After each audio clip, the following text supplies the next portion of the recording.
माध्यमिक तदर्थ शिक्षकों के 12 माह से अवरुद्ध वेतन को निर्गत कराने हेतु यातना कार्यक्रम का राहुल न बोले, मैं ऐसा गद्दार नहीं, मैं ऐसा गद्दार नहीं।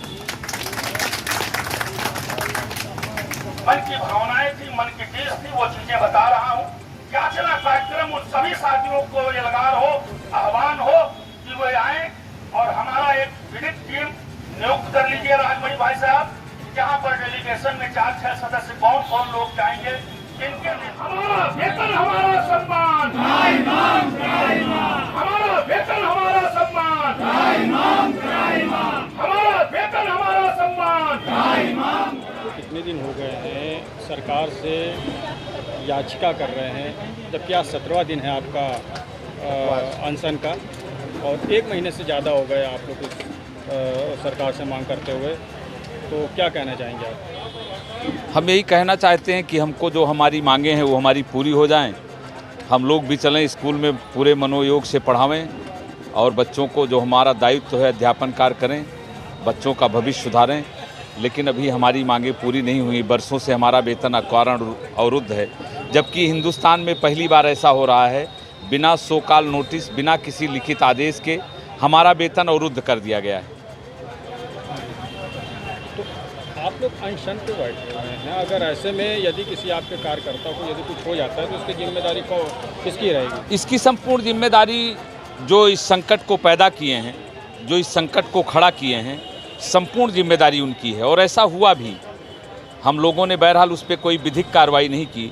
हमारे बीच के एक साथी बहराइच के थे, वो उनको गंभीर बीमारी हो गई थी, वेतन के अभाव में उनके पास पैसे नहीं थे दवा के, और वो उनकी ई लीला समाप्त हो गई। हमारे एक तदर साथी हैं अयोध्या के, उनकी बेटी दवा के अभाव में मर गई। तो इसकी जिम्मेदारी, इसकी समस्त जिम्मेदारी सरकार और शासन में बैठे लोगों की है, सच पूछिए।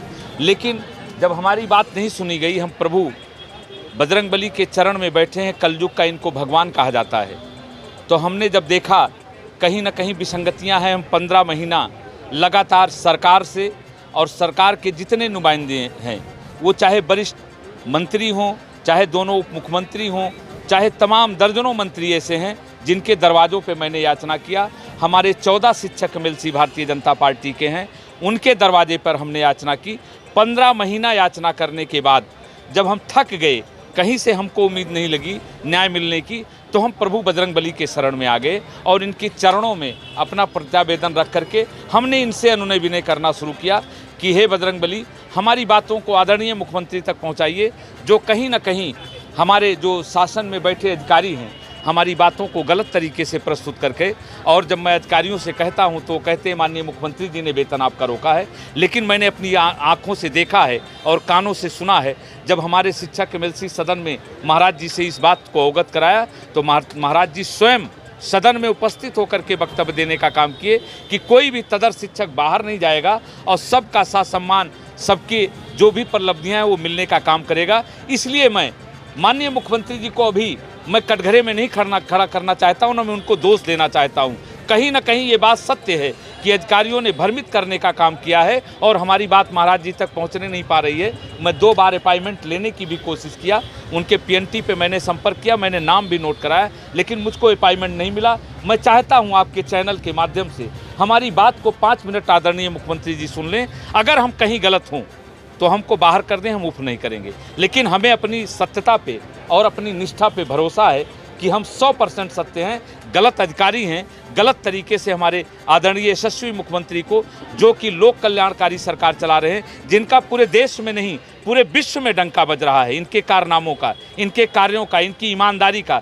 लेकिन कुछ तथाकथित अधिकारी हमारे महाराज जी की छवि पे दाग लगा रहे हैं। ये हमें लगता है अध्यापकों का वेतन रुका है, जो भारत का भाग्य विधाता होता है, जो भारत का भविष्य तय करता है, कहीं ना कहीं उनके दामन पे बदनुमा दाग न लग जाए। मैं महाराज जी से ये उम्मीद करता हूँ हमारी बातों को सुनेंगे। नारा है सरकार का, पढ़ेगा युवा बढ़ेगा युवा।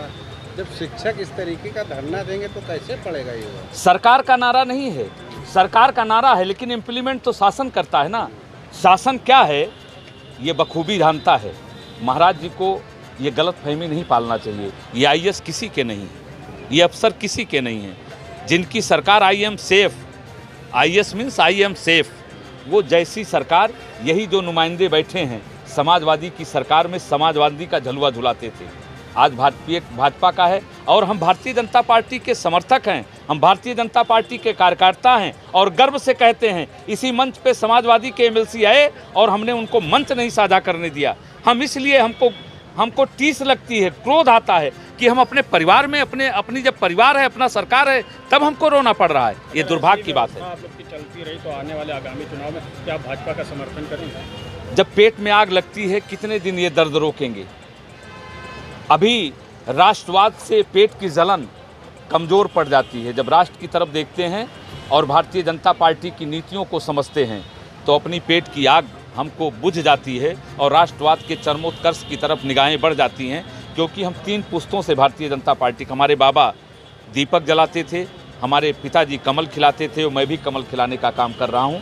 लेकिन ये दुर्भाग्य है, अपने हाथ से स्वयं तमाचा मारना पड़ रहा है। इन्हीं हाथों से मैंने कमल का बटन दबाया है और आज हमारे पेट में सरकार तो नहीं, लेकिन सरकार के नुमाइंदे जो यहाँ बैठे हैं, सरकार को समझना होगा, उन्होंने हमारे पेट पर लात मारने का काम किया है और कहीं ना कहीं सरकार को ये बदनाम करना चाहते हैं। हमारे सब्र की परीक्षा ले रहे हैं और हम प्रभु से याचना करते हैं कि जिनका हमने जिंदाबाद किया है उनका मुर्दाबाद न करना पड़े। इसी के साथ हम चाहते हैं कि प्रभु हमारी याचना को सुन लें और हमारे काम को कर दें, क्योंकि हम आदर्श हैं, समाज के आदर्श कहे जाते हैं शिक्षक। जिन हाथों से हम चाक और डस्टर उठाया करते हैं उन हाथों से हम पत्थर नहीं फेंका करते, पत्थर फेंक भी नहीं सकते हैं, इसलिए हम उन संस्कारों से बंधे हुए हैं। थैंक यू, बहुत बहुत धन्यवाद। शिक्षक योगी आदित्यनाथ जिंदाबाद जिंदाबाद। हमारा वेतन हमारा सम्मान, हमारा वेतन हमारा सम्मान, हमारा वेतन हमारा सम्मान। बोल दो बजरंग बली।